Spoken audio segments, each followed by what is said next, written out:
लोकाभिरामं रणरङ्गधीरं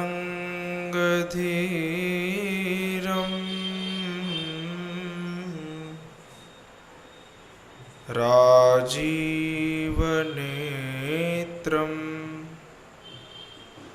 रघुवंशनाथं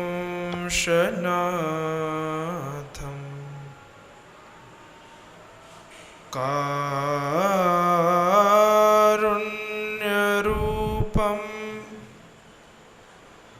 करुणाकरन्तं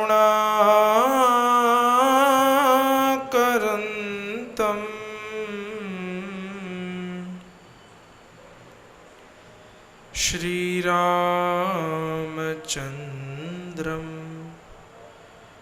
शरणं प्रपद्ये।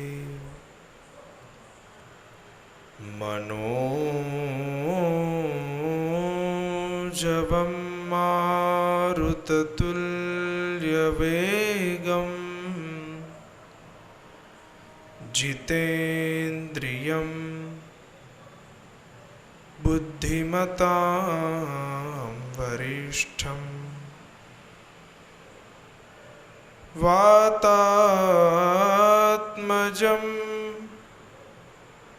वानरयूथमुख्यं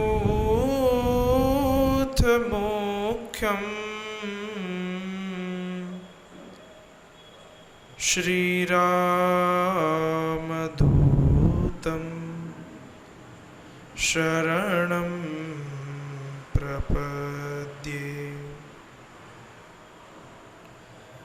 श्री रामचंद्र भगवान की जय।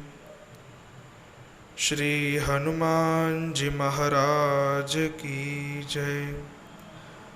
सद्गुरु भगवान की जय। ओम नमः पार्वती पतये। हर हर महादेव हर। श्रीहरिं परमानन्दम् उपदेष्टारमीश्वरं व्यापकं सर्वलोकानां कारणं तं नमाम्यहम्। कूजन्तं राम रामेति मधुरं मधुराक्षरम् आरुह्य कविताशाखां वन्दे वाल्मीकिकोकिलम्। गुरुर्ब्रह्मा गुरुर्विष्णुः गुरुर्देवो महेश्वरः गुरुस्साक्षात् परब्रह्म तस्मै श्री गुरवे नमः। तस्मै श्री गुरवे नमः। तस्मै श्री गुरवे नमः। श्रीरामः शरणं समस्तजगतां रामं विना का गति। रामेण प्रतिहन्यते कलिमलं रामाय कार्यं नमः। रामात्रस्यति कालभीमभुजगो रामस्य सर्वं वशे। रामे भक्तिरखण्डिता भवतु मे रामत्वमेवाश्रयः।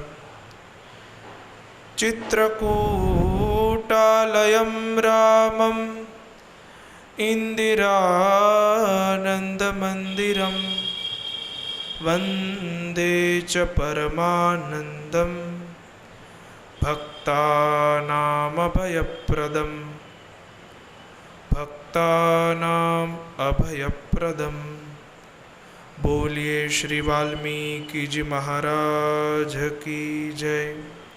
श्री व्यास जी महाराज की जय। सद्गुरु भगवान की जय। भगवान श्री हरि की अनन्य कृपा और करुणा के फलस्वरूप श्रावण मास और भाद्रपद मास के इस संयोग काल में भगवान श्री राम जी के चरणों में यह श्रीमद् वाल्मीकि रामायण पुष्पार्पित करने हेतु हम सभी यहाँ एकत्रित हुए हैं। उसी श्रृंखला में आज द्वितीय दिन के सत्संग में प्रभु श्री रामचंद्र जी के चरण कमलों में हमारा सदैन्य प्रणाम हो। श्री हरि गुरु को स्मरण करते हुए सद्गुरुदेव भगवान का स्मरण करके आइए यह श्रीमद् वाल्मीकि रामायण महात्म्य की दिव्य कथा में प्रवेश करें। गत दिन श्री राम जी के दिव्य स्मरण के साथ हमने यह सत्संग का प्रारंभ किया। यहाँ पर श्री राम शरणम समस्त जगताम यह कहते हुए व्यास जी ने रामत्वमेवाश्रयः, श्री राम ही हम सभी के आश्रय है, यह हम सबको समझाया। राम जी ही हमारा निधान आश्रय और हमारे शरण्य है, यह कहते हुए श्री राम जी की यह दिव्य गाथा का महात्म्य प्रारंभ किया। इस श्लोक का एक विशिष्ट महात्म्य और एक वैशिष्ट्य भी है कि इस श्लोक में संस्कृत व्याकरण के अनुसार सभी विभक्तियों का आदान किया गया है। श्री राम शरणम समस्त जगताम यह प्रथमा विभक्ति है। रामम विना का गति यहाँ पर द्वितीय विभक्ति है। रामेण प्रतिहन्यते कलिमलम यहाँ पर तृतीया विभक्ति है। और रामाय कार्यम नमः यहाँ पर चतुर्थी विभक्ति है। रामात्रस्यति काल भीम भुजगो यहाँ पर पंचमी विभक्ति और रामस्य सर्वम वशे यहाँ पर षष्ठी विभक्ति है। रामे भक्तिरखंडिता भवतु में यहाँ पर रामे यह सप्तमी विभक्ति है। और हे राम त्वमेवाश्रयः, राम जी आप ही हमारे आश्रय हैं, यहाँ पर राम शब्द संबोधन वाचक है। तो रामः रामम रामेण रामाय रामात् रामस्य रामे और हे राम यह सभी राम शब्द के ही सप्त विभक्तियों के रूप है।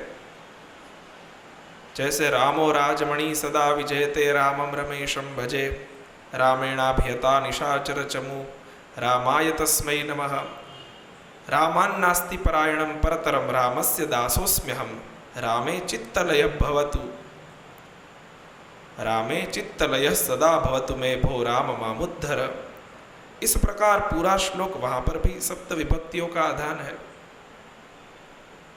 तो यहाँ पर भी रामत्व में वाश्रय यह कहते हुए हे श्री राम आप ही हम सभी के आधार हैं, आप मेरे आधार हैं, यह कहते हुए श्री व्यास जी ने यह महात्म्य प्रकट किया।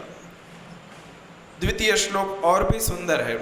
चित्रकूटालयम रामम इंदिरानंद मंदिरम वंदे च परमानंदम भक्तानाम अभयप्रदम। द्वितीय श्लोक में मानो सीता जी को प्रणाम कर रहे हैं। वास्तव में श्रीमद् वाल्मीकि रामायण तो सीतायाश्चरितम महत है।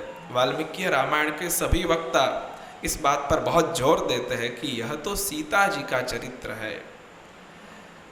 अलग अलग रामायण के वक्ता, श्रोता और कर्ता के भाव बिलक बिलक है, लेकिन यहाँ पर सीता जी वक्ता है। इस कथा की प्रथम वक्त्री स्वयं श्री जानकी जी किशोरी जी है। वाल्मीकि जी के आश्रय में उन्होंने ही प्रथम बार इस कथा का गायन किया और वह धारा बही और उन्हीं को श्री वाल्मीकि जी ने अपने कर्णपूट में संग्रह करके अपने कर कमल से उसे प्रवाहित किया और फिर वही परंपरा श्री लव और कुश महाराज के द्वारा बही और फिर हम सब तक पहुंची। तो इसी श्लोक में श्री जानकी जी को प्रणाम करके कह रहे हैं कि चित्रकूटालयम रामम इंदिरानंद मंदिरम। आप हे राम जी चित्रकूट आलयम, चित्रकूट को ही अपना आलय निवास स्थान मान रहे।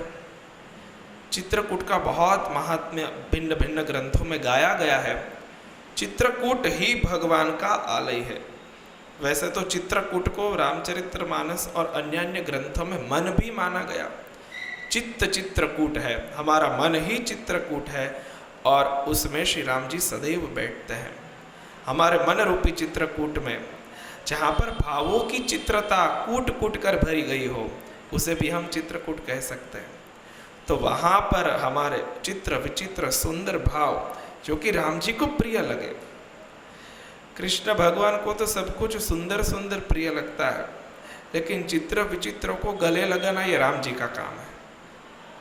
तो चित्रकूटालयम, चित्रकूट में निवास करने वाले जो श्री राम जी है, चित्रकूट में खूब प्रेम से ठाकुर जी रहे और चित्रकूट की लीलाओं का जो आनंद राम जी ने लिया है वो अन्य अन्य स्थानों पर प्रायः राम जी इतने खुले नहीं है जितने चित्रकूट में खुले। ऐसा कहते संत जन की जैसे कृष्ण भगवान वृंदावन में पूरे पूरे खुल गए, फिर थोड़े थोड़े मथुरा में संकुचित हुए और फिर द्वारका में तो पूरे राजाधिराज, तो फिर वहाँ पर मर्यादाओं का पूर्ण पालन। लेकिन वृंदावन की लीलाओं का तो क्या कहना। उसी प्रकार श्री राम जी मर्यादा पुरुषोत्तम प्रभु भी चित्रकूट की लीलाओं में बहुत सुंदर सुंदर लीलाओं का मंचन करते हैं, मानो अपने भक्तों के लिए ही यह सारी लीलाएं उनके मनोरंजन और उनके भावों का स्वीकार करने के लिए ये सब कर रहे हैं। तो चित्रकूटालय, चित्रकूट में सदैव निवास करने वाले रामम इंदिरानंद मंदिरम, यह संबोधन बहुत सुंदर है। हे प्रभु आप कैसे, तो बोले इंदिरा आनंद मंदिरम। इंदिरा लक्ष्मी जी, यहाँ पर सीता जी, सीता जी के मन को आनंदित करने वाले भगवती श्री सीता जी के आनंद मंदिरम। आप आनंद मंदिर हो, आप आनंद निकेतन हो, आनंद का संपूर्ण आप मंदिर ही है। तो वहाँ पर हे प्रभु आप सीता जी के मन को रमाने वाले हो। भगवती लक्ष्मी सीता जी के आप आनंद निकेतन हो। यहाँ पर बहुत सारे भाव हो सकते हैं। सीता जी के चित्त का, सीता जी के मन का आनंद स्वयं प्रभु है। जयति तेधिकम जन्मनाव्रज श्रयत इंदिरा शश्वदत्रहि। मतलब यहाँ पर यह कह रहे हैं कि जहाँ पर आनंद होगा वहाँ पर स्वयं लक्ष्मी जी आएगी। आनंद कौन? आनंद स्वयं भगवान श्री हरि, आनंद स्वरूप भगवान, सच्चिदानंद रूप भगवान जहाँ पर होंगे वहाँ पर लक्ष्मी स्वयं श्री ही यत्र वसति, वहाँ पर स्वयं श्री लक्ष्मी विराजमान हो जाती है। तो वामे यस्य स्थिता राधा सृष्ट यस्यास्ति वक्षसि वृंदावन विहारंतम श्री कृष्णम हृदि चिंतय। तो लक्ष्मी तो सदैव उनके हृदय में विराजमान होती है। तो कह रहे हैं कि आप तो श्री निवास हो, जहाँ पर आप प्रकट हो जाते हो वहाँ पर स्वयं लक्ष्मी। तथा आरभ्य नंदस्य व्रजः सर्वसमृद्धिमान। आप जब से पधारे हैं तब से आपके यहाँ श्री हरि के प्राकट्य स्थान के साथ साथ, श्री हरि के जन्मोत्सव के साथ साथ आप वहाँ पर क्रीड़ा कर रही है। रमा क्रीडम भुनृप, हे लक्ष्मी जी आप सदैव वहाँ पर क्रीड़ा करती है। इस प्रकार इंदिरानंद मंदिरम, हे प्रभु आप इंदिरा के हृदय में विराजमान होकर उनको आनंदित करने वाले हैं। वास्तव में देखा जाए तो रामलीला में मुख्यतया तो सीता जी को प्रसन्न करने का पूर्ण भाव है। कृष्ण लीला में राधा जी को छोड़ करके, उनको वियोग दान दे करके प्रभु द्वारिका पधारे, लेकिन यहाँ पर सीता जी को छोड़ने के लिए रामलीला नहीं हुई, सीता जी को प्राप्त करने के लिए संपूर्ण रामलीला हुई। राम जी ने वही प्रयास किया जिससे सीता जी प्रसन्न हो। सीता जी की प्राप्ति के लिए, सीता जी को मिलने के लिए ही पूरी वन लीला, और उसी से सभी भक्तों का उद्धार। तो मुख्यतया तो रामायण की तो शुरुआत ही वही है ना। आदो राम तपोवनादिगमनम हत्वा मृगम कांचनम वैदेही हरणम जटायु मरणम सुग्रीव संभाषणम वाली निग्रहणम समुद्र तरणम लंकापुरी दाहनम पश्चात रावण कुंभकर्ण हननम एतद्धि रामायणम। तो रामायण क्या है? तो बोले आदो राम तपोवनादिगमनम, बालकांड की तो पूरी कथा ही मिटा दी, सीधे राम तपोवनादिगमनम। तो कहते हैं कि श्री राम जी सीता जी को, किशोरी जी को आनंद देने के लिए पधारे। चित्रकूटालयम रामम इंदिरानंद मंदिरम वंदे च परमानंदम। श्री राम जी परमानंद है। श्री हरिम परमानंदम उपदेष्टारमीश्वरम, आप परम आनंद को दान देने करने वाले हैं। राम जी ने जहां पर गए, आपदाम अपहर्तारम दातारम सर्व संपदाम, जहां पर गए वहां की आपत्तियों को ले लिया और आनंद दिया। राम जी क्या करते हैं? आपत्ति ले लेते और सबको आनंद प्रदान करते हैं। राम जी का यही स्वभाव रहा, करुणावतारम। श्री राम जी जहां पर पहुंच जाते हैं वहां पर आपदाम अपहर्तारम दातारम सर्व संपदाम, सभी आपत्तियों का हरण करके वहां पर आनंद का दान करते हैं। इस प्रकार आप मर्यादा पुरुषोत्तम हो, आप परमानंद स्वरूप हो। वंदेच परमानंदम श्री हरिम परमानंदम उपदेष्टारमीश्वरम व्यापकम सर्वलोकानां कारणम तम नमाम्यहम। श्री राम जी आपदाम अपहर्तारम दातारम सर्व संपदाम लोकाभिरामम श्री रामम, सभी को अभिराम करने वाले, सभी को रमाने वाले, सभी को आनंद प्रदान करने वाले श्री राम जी है। ऐसे राम जी को हम सभी प्रणाम करें। भक्तानां अभय प्रदम, आप सभी अपने भक्तों का अभय करने वाले हैं। भगवान और भगवान की कथा, ये दोनों अभय ही प्रदान करते हैं, ये दोनों हमारा अभय करते हैं। आप हम सभी को आनंद प्रदान करने वाले हैं। श्री हरिम परमानंदम उपदेष्टारमीश्वरम व्यापकम सर्वलोकानां कारणम तम नमाम्यहम। हे राम जी, आप सभी का आनंद वर्धन करने वाले हैं। आपदाम अपहर्तारम दातारम सर्व संपदाम लोकाभिरामम श्री रामम भूयो भूयो नमाम्यहम। भक्तानां अभयप्रदम परमानंदम रामम वंदे। हम आपको प्रणाम कर रहे हैं। द्वितीय श्लोक में सीता जी के हृदय में निवास करने वाले, भक्तों को अभय देने वाले परमानंद स्वरूप रामचंद्र जी को प्रणाम किया। तृतीय श्लोक में नमामि देवम चिद्रूपम विशुद्धम परमम भजे, राम जी का ब्रह्म रूप है ऐसा कहकर सच्चिदानंद रूप को प्रणाम किया। और फिर ऋषियों ने सूत जी को प्रश्न पूछा, हे सूत जी, भगवन् सर्वम आख्यातम यत् पृष्ठम विदुषा त्वया संसार पाशबद्धानां दुखानि सुबहुनि च। हे प्रभु, आपने बहुत कुछ हमको पूछा और हमने बहुत कुछ पूछा और आपने बहुत कुछ कहा, और आपने विदुषा त्वया, बहुत विद्वत्ता पूर्ण अपने ज्ञान के द्वारा आपने हमको बहुत सुंदर ढंग से हमारी जिज्ञासाओं को शांत किया। फिर भी अभी संसार का बंधन छूट जाए ऐसा कुछ आप हमें सुनाइए। फिर पूरा कली का वर्णन जैसे भागवत जी के महात्म्य में है उसी प्रकार। पाखंडालाप निरताः पाखंडजन संगिनः उभाभ्यामपि पाणिभ्यां शीरः कंडूयनं स्त्रियः कुर्वन्त्यः गृहभर्तॄणाम् आज्ञं भेत्स्यस्य तन्द्रिताः वाचालाश्च भविष्यन्ति कलौ प्रायेण योषितः भिक्षवश्चापि मित्रादि स्नेह संबंधयन्त्रिताः। और फिर बहुत कुछ कहा, और एक बात बहुत सुंदर कही, कहता है कि घोरे कलयुगे ब्रह्मन् जनानां पाप कर्मिणां मनःशुद्धि विहीनानां निष्कृतिश्च कथं भवेत्। सूत जी और शौनकादि ऋषियों के संवाद का आनंद यह है कि शौनकादि मुनियों को प्रश्न करने की जो एक फॉर्मूला है वो बहुत सुंदर पता है। जिस प्रकार से भूमिका बनाते हैं अन्य कोई श्रोताओं ने नहीं बनाई, इस प्रकार अपनी बात को रखेंगे कि सूत जी प्रेम से फिर सारी कथा सुनाएंगे।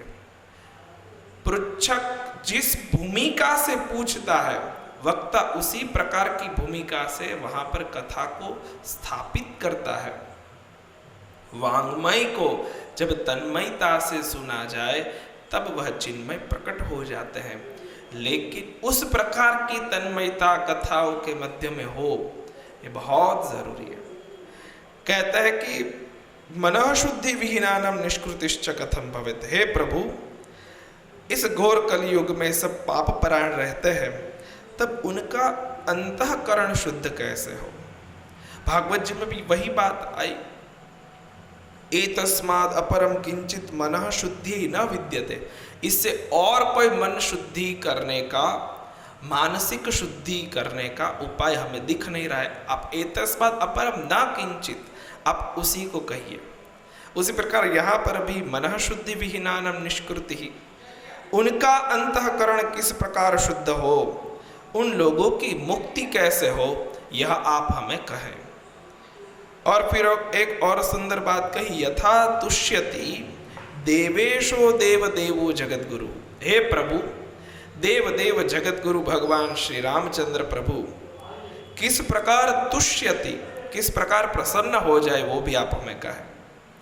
ततो वदस्व सर्वज्ञ सूत धर्म भृतांबर। जैसे भागवत जी में भी पूछा, कृष्ण संतोष हेतुकम, जिस प्रकार भगवान श्री कृष्ण प्रसन्न हो जाए वैसी आप कथा हमको सुनाइए।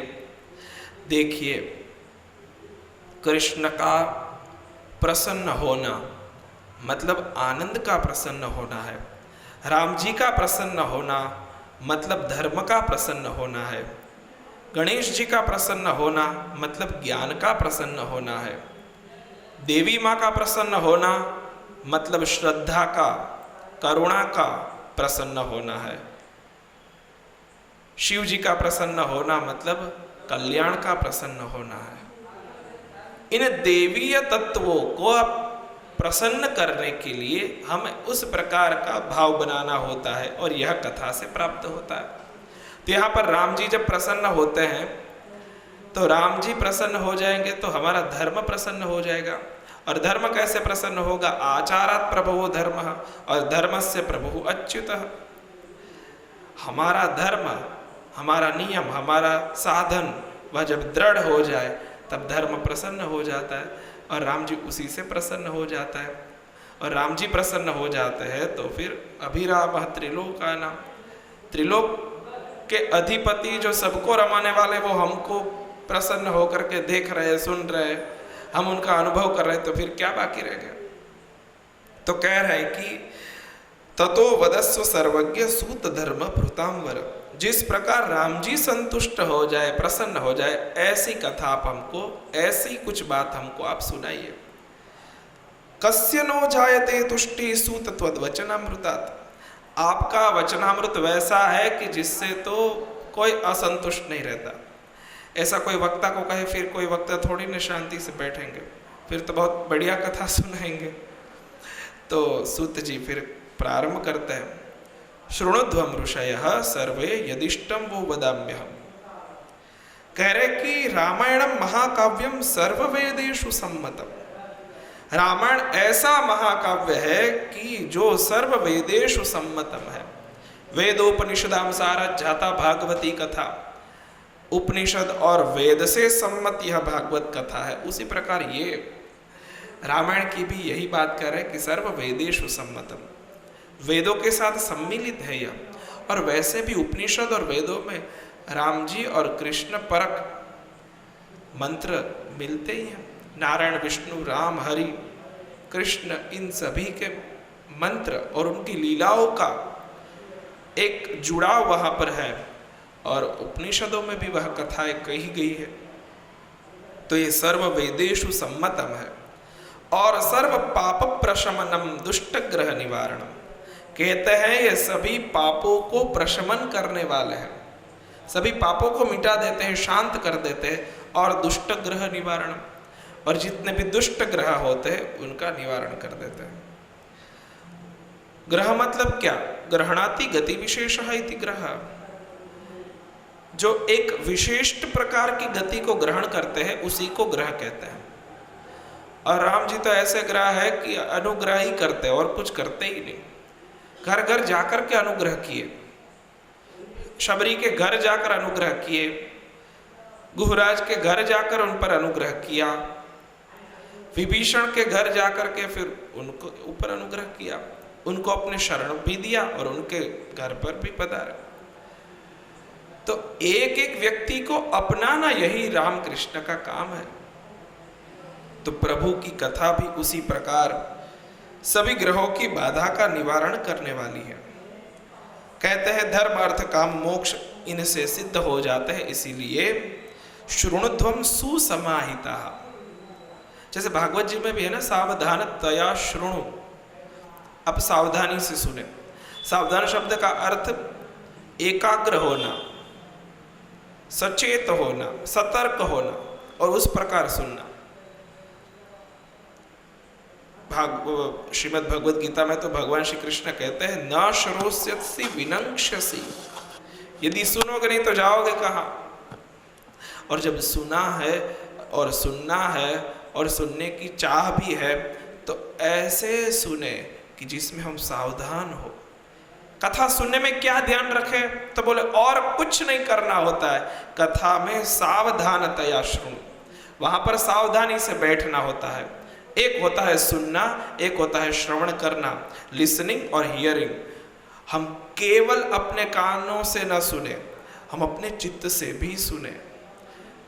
कार्य करने में जब चित्त लग जाता है तो कार्य सिद्ध हो जाता है। उसी प्रकार जब सुनने में चित्त लग जाता है, सावधानतया सतर्क सचेत होकर चित्त को वहां पर जोड़ दे, तो वह श्रवण भी श्री कृष्ण तक पहुंचा देते हैं, श्री राम तक पहुंचा देते हैं। यहाँ पर कहते हैं अपूर्व पुण्य फल देने वाला है ये, इसलिए इसे शृणुध्वम सुसमाहिता, इसे सावधानी पूर्वक हम सुने।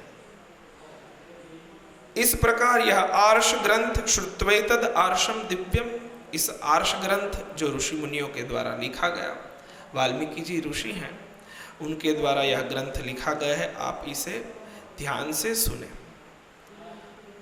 रामायणम नाम परम तु काव्यम सुपुण्यदम वै शृणु तद्विजेन्द्रः यस्मिन् श्रुते जन्म जरादिनाशो भवत्य दोषः स नरोच्युतः स्यात्। वरम वरेण्यम वरदम तु काव्यम संतारयत्याशु च सर्वलोकम संकल्पितार्थ प्रदमादि काव्यम श्रुत्वा च रामस्य पदम प्रयाति।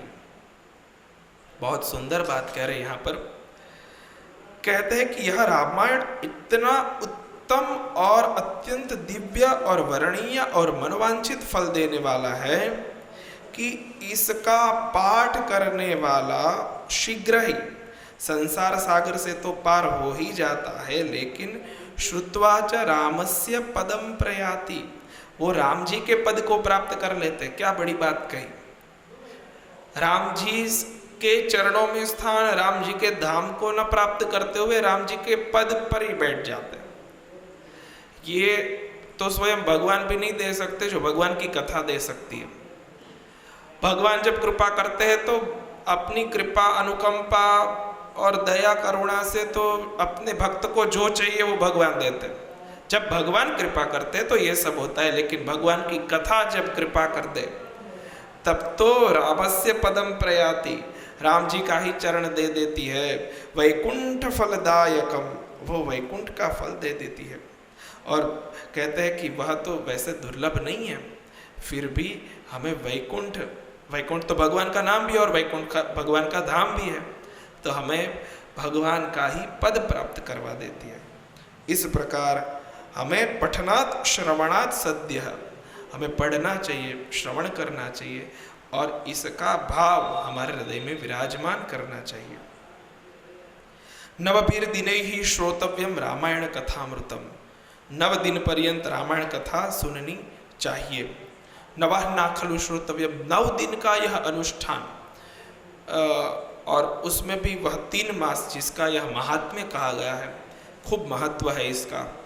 कार्तिक मास और अन्य अन्य मास में जो जो जिन जिन भक्तों ने अपने अपने जीवन में फल प्राप्त किया उसका यहाँ पर वर्णन है। तो इस प्रकार कहते हैं कि नवान्ना खलु श्रोतव्या, नव मास पर्यंत और अन्य अन्य चैत्र और माघ मास में, कार्तिक मास में यह नवान्न पारायण सुनना चाहिए।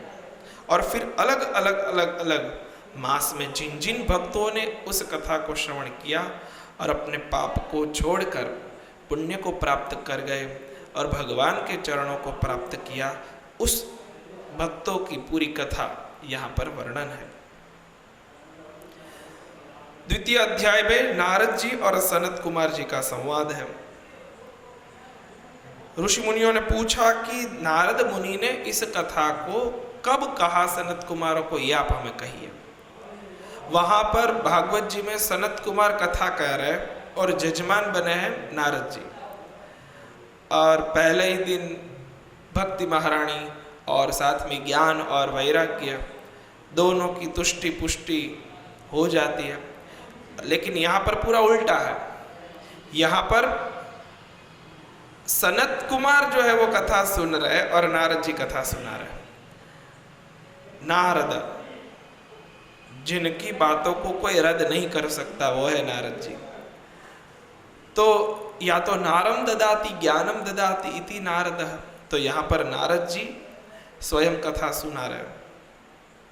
तो पूछा ऋषि मुनियों ने, कथम सनत कुमाराय देवर्षिर नारदो मुनि प्रोक्तवान सकलान धर्मान, कथम तौ मिलिता उभौ कस्मिन् क्षेत्रे स्थितौ तात ताउभौ ब्रह्मवादिनौ यदुक्तम नारदेनास्मै तत्वं ब्रूहि महामुने। आप हमें वह पूरी कथा सुनाइए। जैसे वहाँ पर भी 3 अलग अलग श्रोता और वक्ताओं का पूरा संवाद है, उसी प्रकार यहाँ पर ऋषि मुनि पूछ रहे हैं कैसे सब मिले, कैसे, ये जानना बहुत ज़रूरी है। कथा होती है तो कथा के साथ साथ इन सब बातों में भी थोड़ा ध्यान तो रहता ही कि कौन कथा कर रहा है उसके ऊपर भी आधार है, कौन कथा सुन रहा है उसके ऊपर भी पूरा आधार है, और कौन आयोजक है इसके ऊपर भी तो आधार है पूरी बात का। तो कैसे कथा हो रही है, कौन करवा रहा है, कहाँ हो रही है, कौन कथा कहेगा, कौन कथा सुनेगा, ये सब भूमिका है। व्यवस्था पहले पहले बन जाए। कथा कैसे बनती है, कोई ऐसा प्रश्न पूछे कि कथा कैसे बनती है, तो कथा 2 चीजों से बनती है। एक होती है व्यवस्था और एक होती है अवस्था। ये बाह्य भूमिका जो बनानी होती है, मंच बना दिया, व्यासपीठ पधरा दिया, चौकी पधरा दी, पोथी जी पधरा करके व्यास जी को बिठाया, पूजन किया, सामने बैठ गए, कथा सुनना प्रारंभ किया, 7 दिन 9 दिन यथावकाश कथा सुनी, तो ये बाह्य है, इसको व्यवस्था कहते हैं। सभी बहुत सुंदर और शांत और आनंदित होकर के कथा सुने, ऐसी व्यवस्था करी जाए, यह सब बाह्य व्यवस्था है। आंतरिक रूप से क्या करना होता है, अवस्था। बाहरी व्यवस्था, आंतरिक अवस्था। बाह्य व्यवस्था हो जाए फिर आंतरिक अवस्था बनना प्रारंभ होता है।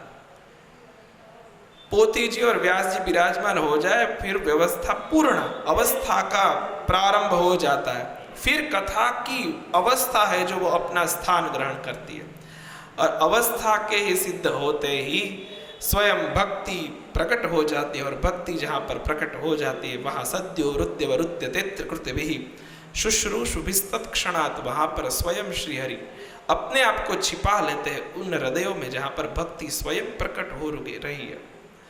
और जहाँ भक्ति है वहाँ उनके बेटे ज्ञान और वैराग्य तो सहज है। इस प्रकार यहाँ पर बाह्य व्यवस्थाओं की बात करी। सुत जी कह रहे हैं कि ऊर्ध्वरेता से नैष्ठिक ब्रह्मचारी सनक सनंदन सनत कुमार और सनातन, ये चारों एक बार तेजस्वी और मोक्ष के अभिलाषी सूर्य के समान वह दिख रहे थे, और वह चारों मेरू पर्वत के शिखर पर पहुंचे। जैसे व्यास जी ने भागवत जी लिखा तो गंगा जी का उद्गम स्थान, सरस्वती का उद्गम स्थान, जहां पर से नदियों का बहना प्रारंभ होता है, ज्ञान भी सरिता ही है, जहां से वह उनका मूल एक उत्स होता है, केंद्र होता है। वहां से वह बहती और फिर विशाल धारा में चारों ओर फैल जाती है। वहां पर भी सरस्वती नदी के तट पर आश्रम में बहुत छोटी सी धारा बही और फिर व्यापक हुई। उसी प्रकार यहाँ पर मेरु पर्वत के शिखर पर, जहाँ पर भगवान विष्णु के चरणों से प्रकट हुई माँ गंगा भागीरथी, जो कि वहाँ पर सीता नाम से प्रसिद्ध है, वे तेजस्वी महात्मा वहाँ पर दर्शन हेतु पधारे। वहाँ पर दर्शन के लिए वो गए थे और फिर कहते हैं कि निरीक्ष्य स्नातुम उद्युक्ता, दर्शन किया और फिर तुरंत स्नान को वो उद्यत हो गए। गंगा मैया है ही ऐसी। तो वह तेजस्वी महात्मा दर्शन कर वहां पर जल में स्नान करने को तैयार हुए। इतने में ही ये देखिए, गंगा दर्शन का बहुत पुण्य है।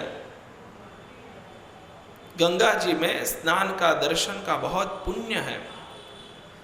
और गंगा जी का दर्शन करने मात्र से उनकी सभी इच्छाएं पूर्ण हो गई।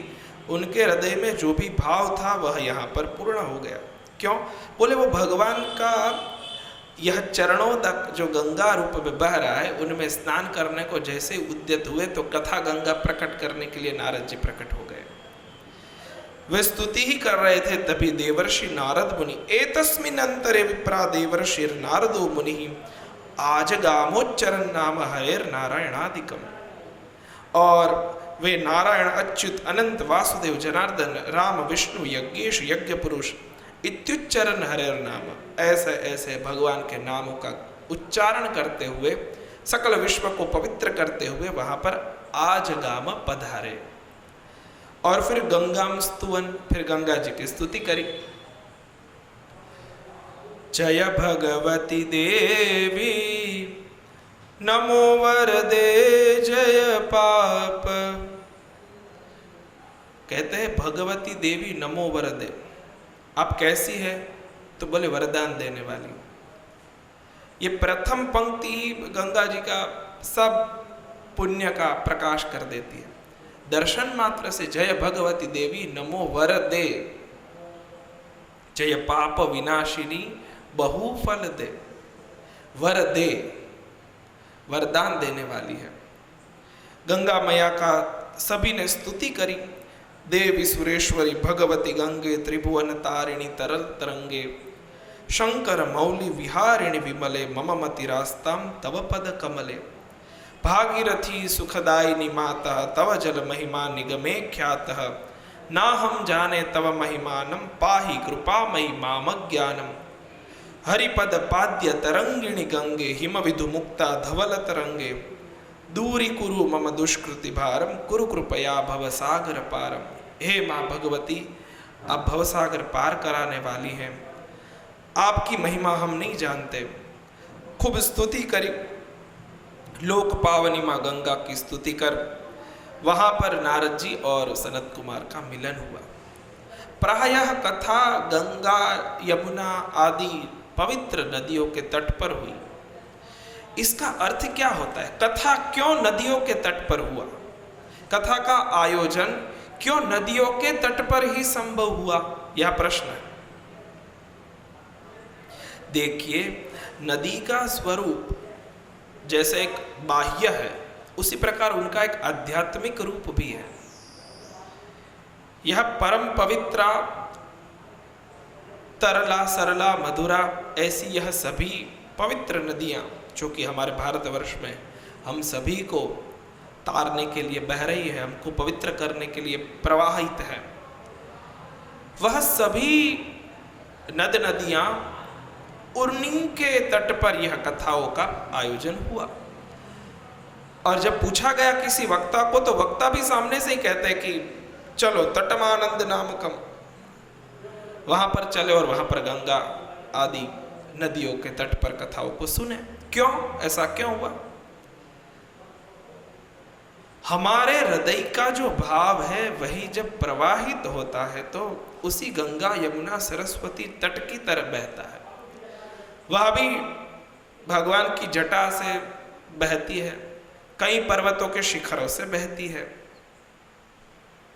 कहीं भगवान के नख चरण में से प्रकट हुई है, श्री हरि के चरणोदक के रूप में, कहीं जटा शंकरी के रूप में, कहीं हिमालय के उत्तुंग शिखरों से वह नद नदियां प्रकट हुई।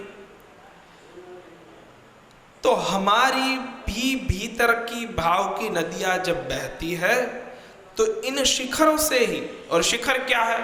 शिखर है हमारी दोनों चक्षु, और उन चक्षु के दोनों शिखर से वह बहती है गंगा यमुना। और इस प्रकार के भाव की गंगा यमुना जब बहने लगे तो समझना वहां पर कथा होकर रहेगी। वहां पर कथा का श्रवण बहुत सहज सरल और मधुर तरल हो सकता है।